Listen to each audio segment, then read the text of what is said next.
There ain't no cure for the summertime blues. Hey, I'm Brian Little with Summertime Blues, Heat and Air. I'm going to show you this early style rigid 535 machine that I got. Did a little bit of work on it. I think this is a 1981. It is a 535. And they still make the 535. They still sell this model. It's got a few changes to it, a few updates, but it is $8,000.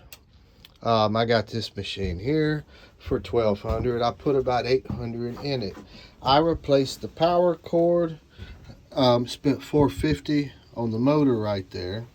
I rebuilt the oil pump. I replaced these lock jaws. And I'm just going to show you how this thing works. It's pretty cool. This is an early style machine. There are modern ways of running pipe. You've got flexible pipe. You've got these pro presses lately, but threaded pipe is still used a lot. And so this is one of the really good machines. So how it works, you've got a half-horse motor here that's 14,000 RPM. Which is pretty astounding for 14,000 RPM. This section of the motor here is a gearbox. There's, I don't know, the reducing gears, whatever, and then, so that's not the motor shaft, that's just the shaft that comes out of the gearbox. And it's going to rotate this big gear at 36 RPM. So we've gone from 14,000 to 36 RPM. Which is pretty incredible. That means that this machine is so powerful. When it turns that pipe, it's so powerful that if it gets a hold of you some kind of way, it's not going to stop. There's no way to stop this pipe from turning. We've also got an oil pump. It's gear driven. This is your oil pump. Now, this right here is what we call a chip tray. It slides out, and there is oil in there, about 1.5 gallons of oil. Now, since this machine is mobile, which this machine weighs about 350 pounds, by the way, so I've got it bolted down inside of a trailer. That's how it's mobile. I will take a trash bag like this and put the chip tray inside the trash bag, slide it in there, and we're ready for transport. That way the oil doesn't slosh around. But there's a pickup tube, and it comes up this clear hose. You can see the oil in it. We're going to pump it out into this discharge line. That discharge line, it fills this whole entire tube here. This carriage with all the tools on it slides back and forth. That's operated by turning this hand wheel. There used to be 4 levers on it. One of them's missing. The other ones have been welded. It's had some repairs to it. But there's an oil seal right here and right here that the oil is in that tube, but then it comes to the oiler. This is the oiler. When I pull this down, oil's going to come out of that. When I push it up, the pump's still running, so the oil's going to come out of right there. When this is up and we're not using it, it's still going to recirculate and come out of there. So that's basically, we've got a pipe cutter here, the oiler, the thread dies, and the reamer deburrer tool. I'm going to put the top back on. Okay, now this pipe here is only 10 feet long, and we've got a pipe stand. This is a cheap pipe stand. It's not going to last very long. I need to come up with a better solution, but I'm having trouble finding pipe stands that'll compensate for the height difference since I'm in a trailer. When I buy these pipes, they're 21 feet long, and I have to cut them. If you've ever used a cutter like this before, you know you have to go all the way around the pipe multiple times, and then you tighten it up so that this cutter wheel can cut a groove into it and eventually cut it in half. When I have a 21-foot section, I will make a mark at 10 feet. I will put this on there and I'll let the machine turn it for me, and I'll tighten that up until it cuts through the pipe. And it's a lot easier than me physically going around and around. The pipe will turn for me. So the first component to this is these lock jaws. We've got to chuck this pipe, and with two hands I can center it a lot easier. Once you get it in center, okay, so it's centered now. This is a hammer chuck, and it's got play in it. If you hit that thing about 3 times, it's chucked on there. It's not going to come loose. It's a very good chuck, the way, because you've got this play, and that play will also enable you to, you hit it one good time like that, it's gonna loosen up. So because you have that play and that little bit of momentum, you hit that thing about 3 times, it's going to hold that pipe. There is a chuck in the rear. It's a different type of chuck. It's really just a centering chuck. It's just going to hold it and support the weight there. When we turn this pipe, it's just going to hold it straight for us. So we've got a forward and reverse switch right there. Some of them have a foot pedal. I don't. This is the cutter. It slides in and out to compensate for different size pipes, the cutter wheel, and the rollers. We're going to take that, and if you want to cut your pipe, well, you can measure. So you can measure how much pipe, you can draw a line on it, you can cut it wherever you want to. In this particular setup here, I can bring the pipe out about 5 feet. And if I move that box, I can go 7 feet. So what would happen if I had a 10-foot pipe and I needed 8 feet, and I'm not able to bring 8 feet in here? Well, I can just bring 2 feet here, cut 2 feet off, and then I'm left with 8 feet. And if I have to make a cut outside the trailer with that, I just run the machine to turn the pipe for me. There is also a scale right there. So if I'm at a particular spot at 1 inches and I want to go make it 5 inches or whatever, I can simply go to 6 inches, and there's my measurement. So there's a couple of different ways to measure this.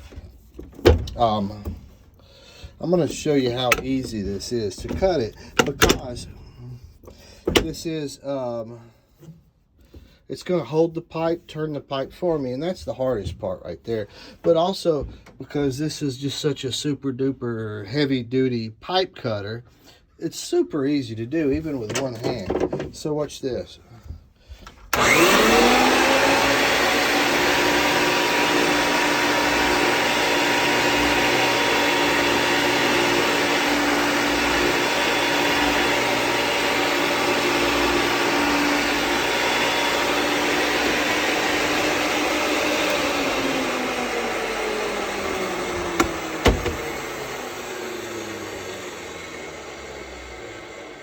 And so that's a pretty thick pipe. That's pretty thick metal, and we just cut it effortlessly. And with 2 hands, it's even easier. So I could have made that cut be any length I needed to, but I still need to put a fitting on it. I've got no threads now. So in order to put a fitting on it, we've got to thread it, and that's what your dies do. There are 4 dies here, and each one of them's a little bit different. They are going to cut the steel. They're going to cut the steel away until we have a perfectly tapered thread. So this die here, this die head is good for 1/2 inch and 3/4. You can also put different types of dies in these die heads. You can make bolts with them and such, but since I've got pipe thread dies in here, that would be for a 1/2 inch pipe.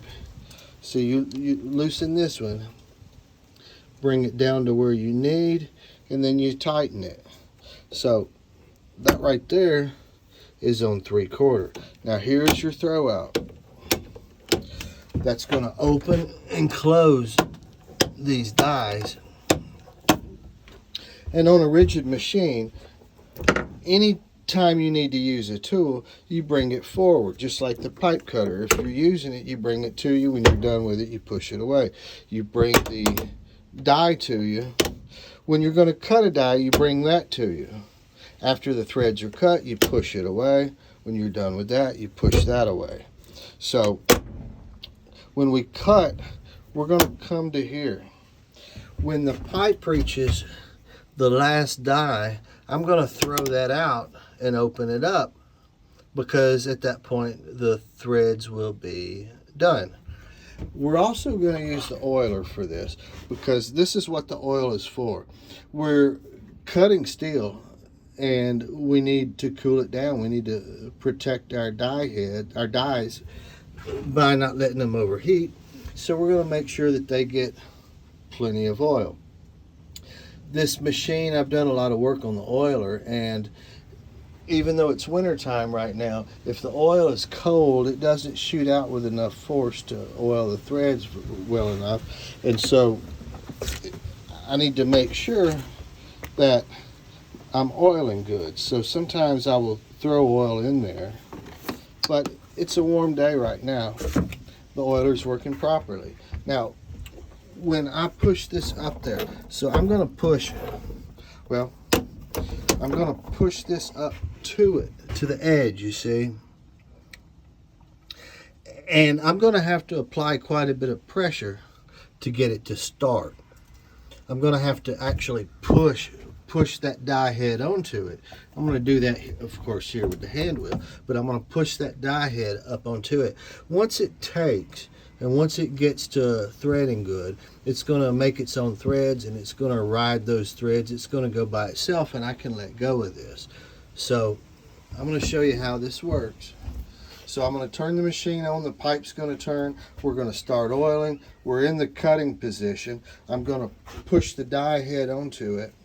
And once it gets started good, I'm going to let go. I'm going to let it finish it out. I'm going to watch for the pipe to come out to that last die, that last thread. Then I'm going to throw this out. And then we'll be able to put a fitting on there.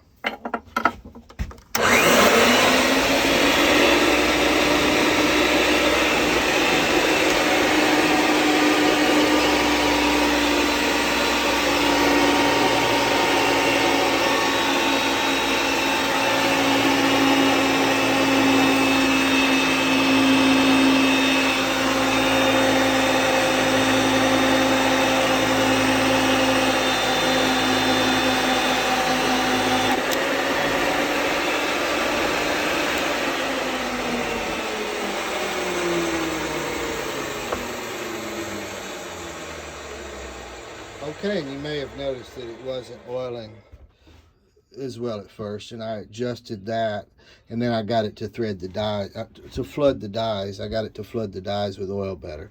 But so now we're done. We're done with the oiler. We're done with the threader. Now I've also got some other die heads up here. This one here will do 1/4 inch to 3/8 pipe. This big one, this one does 1 inch to 2 inch. So I've got my 1 1/4, 1 1/2. It works the same, they're just different sizes. And I can swap these die heads out, swap them back and forth. This here is my deburrer, the reaming tool. We're gonna have a sharp edge in there, and that might interfere with the flow of the gas going through. So this is designed, it's got a sharp edge on it, and it's designed to cut that. There's two ways you can use that. And if my pipe is up here close and I can't reach it, I can push this forward and turn it and then go into it. In this case, since we're out this far, I can just use it from where it was.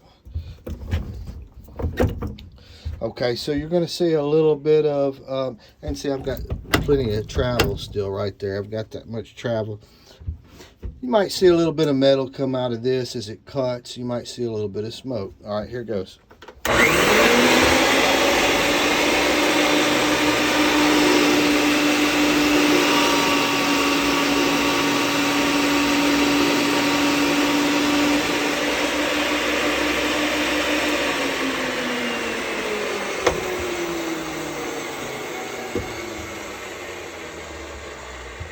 Okay, and that's that. And we can actually put a fitting on there. And if you put thread tape on there, pipe dope, you get it good and tight with some pipe wrenches, it's not going to leak for the rest of your life. You're never going to have a problem with this, doing it this way. Again, the oiler works anytime that the motor is running, so you can't turn the oiler off.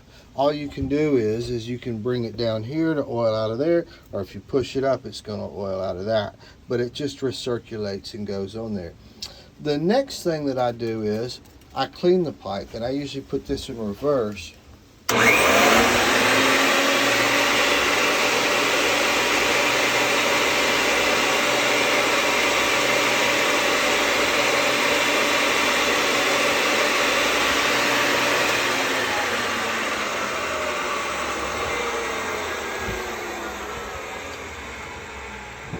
And that's that. That's how this machine works. The early style rigid 535.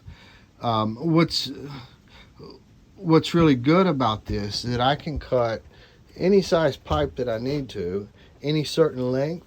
I can put a thread on it, and I can take this out into the field.